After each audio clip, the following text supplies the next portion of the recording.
Maxime Raskin, tu es manager de l'équipe Audit Global chez Broptimize. Peux-tu nous expliquer l'intérêt d'un bilan énergétique ? Donc l'audit global, tu peux vraiment le comparer au diagnostic d'un médecin généraliste.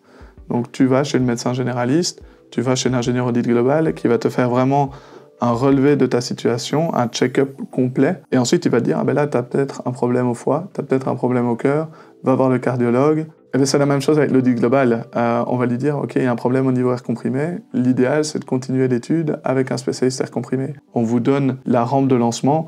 Après, pour vraiment enclencher le passage à l'action, il faut aller chez un spécialiste. Chez Rover, on a suivi le processus classique de l'audit global, c'est-à-dire une première réunion de lancement sur place.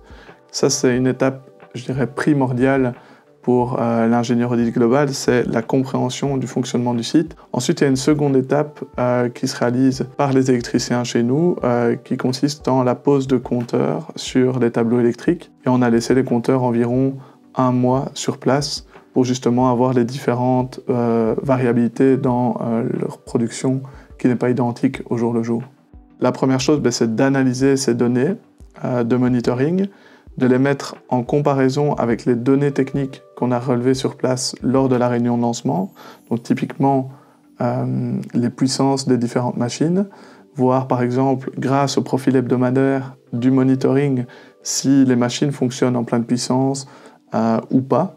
De voir aussi s'il y a des dysfonctionnements au niveau de l'utilisation. Et ensuite, grâce également à ces données de monitoring, on va les mettre en relation avec les consommations des années précédentes et établir ce qu'on appelle, nous, la matrice de consommation. Ce qui consiste finalement en un tableau de répartition des consommations le plus indicatif possible pour le client.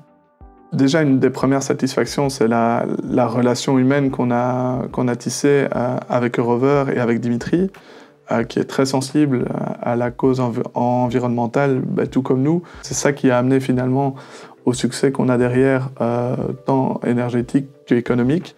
Dimitri a pu mettre dès le lendemain de l'audit global des solutions en place qui lui ont économiquement rapporté quelque chose et qui énergétiquement ont déjà un impact. Là où on peut être très fier, c'est qu'on sait que les actions qu'on a abordées, les prémices qu'on a données en audit global, se sont transformées en quelque chose et vont être réellement mises en place.